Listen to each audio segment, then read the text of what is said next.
हमारे यहाँ एक दुर्भाग्य ये हो गया है कि हमारे यहाँ खुलकर चर्चा होनी बंद हो गई है। अगर आप खुलकर अपनी बात कहते हैं, अगर आप खुलकर अपनी चर्चा करते हैं, अगर आप अपनी बातों को रखना चाहते हैं, तो या तो आपका मुंह काला कर दिया जाता है, या फिर आपके संस्थान पर पत्थर फेंके जाते हैं, या आप पर हमले होते हैं, या आपको ट्विटर और फेसबुक पर इस तरीके की गालियां दी जाती हैं कि आप खुद अगर उसको लिखते हो तो खुद शर्म करें। तो इसलिए ये बहुत जरूरी है। और पिछले दिनों जब मैं पिछले 1 साल के बारे में बात कर रहा था, तो उसमें मीडिया को लेकर आत्ममंथन भी है, समाज को अपने अंदर आत्ममंथन करना चाहिए, और सबसे बड़ी बात है कि बच्चों से मंथन करना चाहिए। पिछले 1 साल के बारे में चर्चा क्यों कर रहा हूँ? उसका कारण बहुत सिंपल है, क्योंकि पिछले 1 साल के अंदर हिंदुस्तान ने कम से कम एक नई उम्मीद, एक नई आशा जागृत की। पिछला 1 साल अगर 2G की वजह से याद किया जाएगा, 1,76,000 करोड़ के घोटालों के लिए याद किया जाएगा, कलमाडी के चेहरे के तौर पर याद किया जाएगा, अशोक चौहान का चेहरा याद आएगा, और बहुत सारे ऐसे लोग याद आएंगे जिसकी वजह से लोग ये कहने लगे हिंदुस्तान में भ्रष्टाचार इस हद तक बढ़ गया है कि हमारी जड़ें अब सूख चुकी हैं और हिंदुस्तान अब कभी भी ध्वस्त हो सकता है। ये तस्वीर का एक पहलू है जिस पर लोगों की नजर जाती है, जिसकी वजह से लोग गालियां देते हैं, जिसकी वजह से लोग कहने लगे कि हिंदुस्तान को अपने सिस्टम को बदल देना चाहिए। लेकिन इसका दूसरा पहलू भी है। दूसरा पहलू यह है कि हिंदुस्तान का जो आम नागरिक जो अब तक सोया हुआ था, अब वो जगा है। मैंने कम से कम अपने जर्नलिस्टिक हिस्ट्री में इतना बड़ा मास मूवमेंट मैंने नहीं देखा। लोग जेपी के आंदोलन के बारे में बात करते हैं, लोग बोफोर्स के जमाने में राजीव गांधी के खिलाफ एक आंदोलन हुआ था उसके बारे में बात करते हैं, अयोध्या के आंदोलन के बारे में बात की जाती है, मंडल कमीशन के आंदोलन के बारे में बात की जाती है, लेकिन बिना किसी संगठन के, बिना किसी राजनीतिक दल के ओपन सहयोग के, खुले सहयोग के, जेपी के आंदोलन में अगर आप चर्चा करें तो तमाम राजनीतिक दलों ने ऊपरी तौर पर सहयोग दिया था, उनका संगठन था, उनका स्ट्रक्चर था और खुलकर साथ थे मंच पे। लेकिन जो आंदोलन पिछले दिनों भारत के अंदर हुआ है उसमें आम नागरिक खुलकर सामने आया है, सड़कों पर सामने आया है, और जिस तरीके की 13 दिन तक भयानक गर्मी, भयानक उमस में रामलीला मैदान पर लोगों का बैठे रहना 24 घंटे, ये अपने आप में दर्शाता है कि आम नागरिक अब जाग उठा है और वो कम से कम इस बात को स्वीकार करने के लिए तैयार नहीं है कि देश के अंदर भ्रष्टाचार है और वो चुप रहेगा। लगातार अगर आप पिछले दिनों वोट देखें, महाराष्ट्र की बात छोड़ दीजिए, लेकिन उत्तर प्रदेश के अंदर हो या फिर पंजाब के अंदर हो या उत्तराखंड के अंदर हो, वोटिंग परसेंटेज में 10 से 12 से 15% की बढ़ोतरी हुई, जो इस बात का कम से कम प्रमाण है कि लोगों के अंदर उम्मीद है, आशा है कि बदलाव आ सकता है, समाधान खोजा जा सकता है। लेकिन इसका जो सबसे दुखद पहलू था और उसकी वजह से मेरे अंदर आक्रोश भी था, मेरे अंदर गुस्सा भी था, और मैंने अपने उस आक्रोश को एक पुस्तक की शक्ल भी दी है। वो पुस्तक बाजार में आ भी गई है। उस पुस्तक का नाम है अन्ना 13 डेज दैट अवेकेंड इंडिया। आपका कॉलेज का पुस्तक छापी है। मेरे एक दोस्त ने पूछा कि आपको सारे कॉलम आप हिंदी में लिखते हैं, आप बचपन से हिंदी में लिखते आ रहे हैं, आपने ये पुस्तक अंग्रेजी में क्यों? मैंने कहा कि ये पुस्तक गुस्से में लिखी गई है, और ये पुस्तक उन इंग्लिश इंटेलेक्चुअल्स को जवाब है जिनकी नजर में अन्ना का आंदोलन एंटी डेमोक्रेटिक है, एंटी पार्लियामेंट्री है, एंटी कॉन्स्टिट्यूशन है और वायलेंट है। और जब मैं अपनी पुस्तक की रिसर्च के दरमियान जब मैं अंदर तक पहुंचा, तो मुझे लगा कि अन्ना का आंदोलन, अगर मुझे बहुत ही अद्भुत सी तुलना नजर आई कि अन्ना के आंदोलन को लोग कहते हैं कि वो एक रिसर्च के दौरान मुझे रामचंद्र गुहा का एक कोटेशन मिला जो उन्होंने कहीं और से लगाया था, जो दरअसल वही बात कहना चाहते थे कि एक 8वीं पास 7वीं पास का आदमी जो शुद्ध मराठी भी नहीं बोल सकता है, वो कैसे हिंदुस्तान के अंदर इतना बड़ा आंदोलन लीड कर सकता है। ये क्रक्स था, ये बुनियाद थी। हिंदुस्तान के टॉप इंटेलेक्चुअल्स अपने आप कहते हैं, उनकी बुनियाद में ये था कि एक 7वीं पास का आदमी जो सूट बूट नहीं पहनता है, जो अंग्रेजी नहीं बोल सकता है, जो मराठी शुद्ध नहीं बोल पाता है, और जो दिखने में इंटेलेक्चुअल नहीं लगता है, जो गांधी की टोपी पहनता है, जो खद्दर का कुर्ता पहनता है, खद्दर का पजामा पहनता है, और जो दिखने में सुदर्शनीय नहीं है, खूबसूरत नहीं है, और जिसको देखकर महिलाएं आहें नहीं भरती है, वो हिंदुस्तान के कैसे हो सकता है? वो इतने बड़े आंदोलन का सृजन करता कैसे हो सकता है? ये एग्जैक्ट कोटेशन। फिर उसमें ये भी आया कि वो तो मिलिट्री में कांस्टेबल था जो भागा।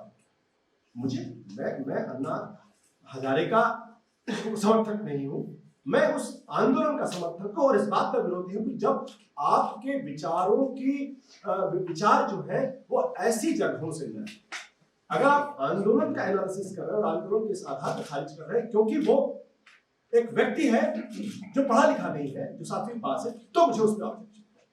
और मैंने कहा कि मुझे अपनी इस बात को उसी भाषा में जवाब देना चाहिए ताकि उन लोगों को लगे कि हाँ, इस देश में कुछ लोग दूसरी तरीके से सोचते हैं। मैंने कहा इसलिए ताउम्र हिंदी में लिखने के बावजूद मैंने अंग्रेजी में उसका जवाब देना चाहिए। मैंने कहा किस तरीके का इंटेलेक्चुअलिज्म है कि जब विनायक सेन जो अपनी विचारधारा में मूलतः संविधान विरोधी है, लोकतंत्र विरोधी है, संसदीय व्यवस्था के विरोधी है, हिंसा में यकीन रखते हैं, उनको अदालत, हिंदुस्तान की अदालत अगर उनको सजा देती है तो उस पर हिंदुस्तान का सारा इंटेलेक्चुअल खड़ा हो जाता है और ये कहता है कि उनके मानवाधिकारों का हनन हो रहा है। बहुत गलत स्टेज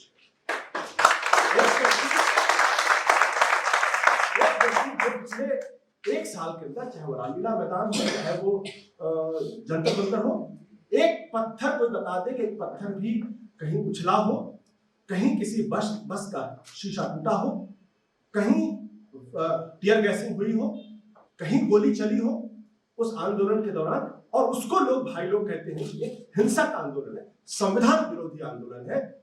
जेपी के आंदोलन के दौरान अगर आप ध्यान से उसमें देखें तो जेपी का आंदोलन जो एक गुजरात के एक इंजीनियरिंग कॉलेज में मेस बिल से बढ़ा था, उस मेस बिल में छात्र आंदोलन के दौरान पहले या दूसरे दिन से हिंसा हुई थी, रेक्टर का दफ्तर जलाया गया था और तमाम चीजें हुई थी। बाद में गया के अंदर गोलियां चली, 100 से ज्यादा लोग मरे थे।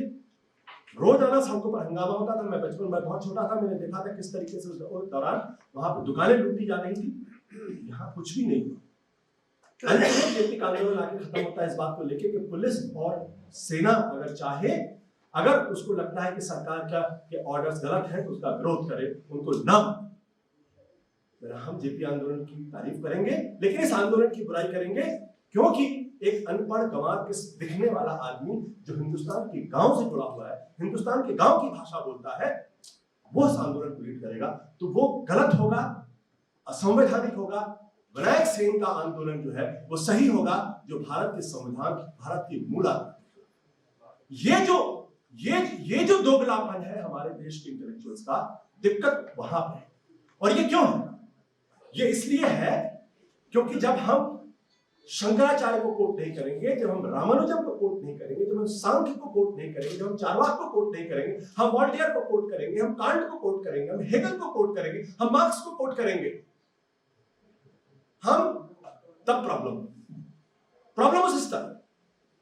बड़े दुर्भाग्य की बात है, इस देश के अंदर तमाम इंटेलेक्चुअल्स होते हैं, उनको इस बुनियाद का फर्क नहीं पता है कि वो इमानुएल कांट को कोट करने के बाद कहते हैं कि कांट की थ्योरी ऑफ नॉलेज जो है वो कितनी महान है।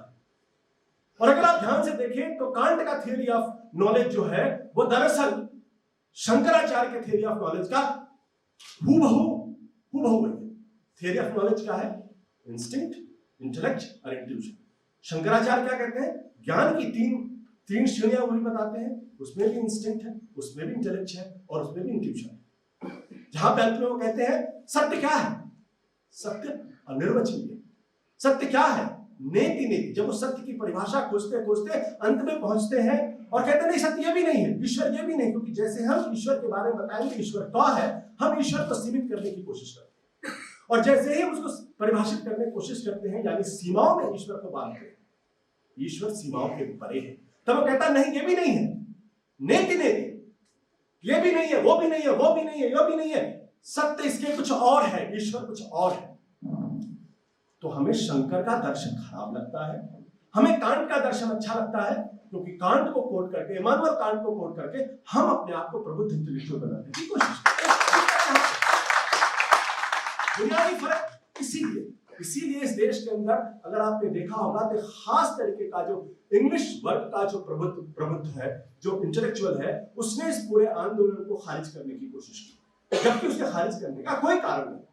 इस बात को समझने की कोशिश नहीं, बार बार कहा गया, तब मुझे लगा कि इसके पीछे कुछ और कारण हो सकते। एक सोच का, दूसरा कहीं ना कहीं जो बात राकेश जी ने कही है कि हमारे देश के इंटेलेक्चुअलिज्म इंटेलेक्चुअल की सबसे बड़ी मौत तब होती है जब वो बिना सोच विचार के सत्ता के साथ संधि कर लेता है। और मुझे लगा कि सत्ता के साथ बहुत सारे इंटेलेक्चुअल्स ने संधि कर। सही बात क्या है ये कहना वो भूल गए। इस पूरे संदर्भ में सबसे ज्यादा मुझे तकलीफ मुझे इसी बात और मुझे लगता है कि मेरी अपनी 5 उदाहरणाएं कि अगर जो इंटेलेक्चुअल होने की जरूरत नहीं है। अभी वेंकटरमन नारायण जी ने कहा कि हिंदुस्तान के इंटेलेक्चुअल जो है वो बातें बहुत करते हैं, समाधान नहीं देते हैं। मैंने कहा वेंकटरमन जी, नारायण जी की नजर में आज मैं इंटेलेक्चुअल हो जाऊंगा अगर मैं समाधान भी दे देता हूं चीजों को लेके। तो बुनियादी दिक्कत कहां पे है? सबसे बड़ी दिक्कत क्या है? आज भी अगर आप देखें, चाहे वो दक्षिण पंथ के विचारक हो या वामपंथ के विचारधाराओं की जड़ता आपकी सोच को कुंद कर।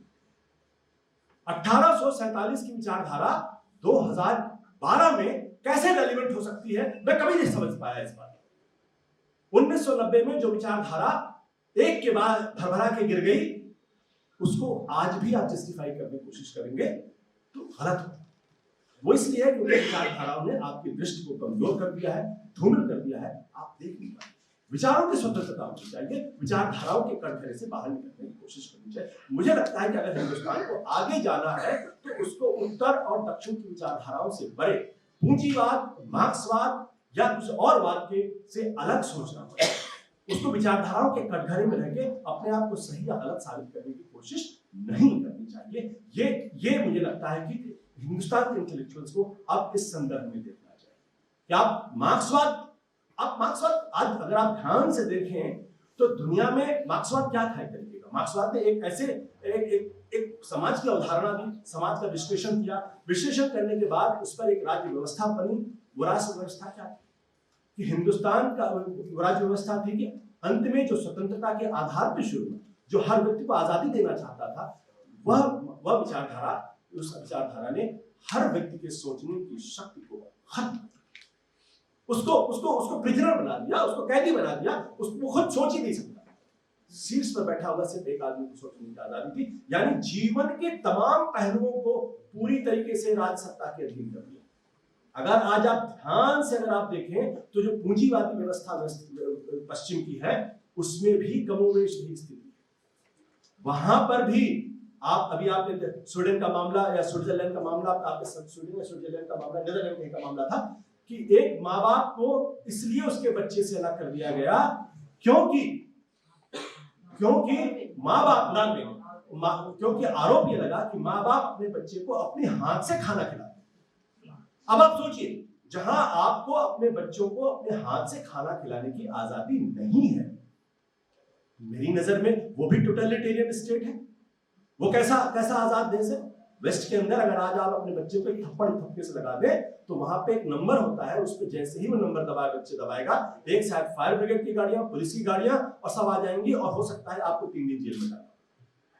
मेरा कहना है कि पति पत्नी के बीच में जो संसर्ग है उसको भी डिफाइन, अगर आप पूंजीवादी व्यवस्था में जाइए तो वो भी उसको डिफाइन करता है, कैसे होना है, किस तरीके से होना है, किस तरीके से करना है। तो ये क्यों है? क्योंकि पूंजीवाद ने कुछ मार्क्सवाद से ग्रहण किया, मार्क्सवाद ने कुछ पूंजीवाद से ग्रहण किया और ग्रहण करके एक अलग सा खालमेल बना, यानी विचारधाराओं की दीवारें टूटी है। हमको भी, हिंदुस्तान के इंटेलेक्चुअल्स को भी विचारधाराओं के कटघरे से बाहर निकलकर सोचना पड़ेगा, स्वतंत्र दृष्टि लानी पड़ेगी, जो बात आगे से। दूसरी बात, हिंदुस्तान के संदर्भ में हमारे लिए इसलिए जरूरी है क्योंकि यहाँ डाइवर्सिटी है। हम एक सोच को लेकर आगे बढ़ेंगे तो हम हिंदुस्तान के दूसरे कोने पर बैठे हुए व्यक्ति की सोच को नहीं समझ पाएंगे। जो आदमी दिल्ली में है वो केरला के गांव की बात को कैसे समझ पाएगा? अगर वो अपनी विचारधारा को उस पर थोपने की बात करेगा, अपने विचारों को उस पर थोपने की बात करेगा, तो विभिन्नता, डाइवर्सिटी, ये डाइवर्सिटी हमारी सबसे बड़ी ताकत है। अगर हम इस डाइवर्सिटी को ठीक से नहीं संभाल पाए तो यकीन मानिए हिंदुस्तान का वही हश्र होगा जो यूएसएसआर था। इतने टुकड़े होंगे कि हम उसको संभाल नहीं पाएंगे।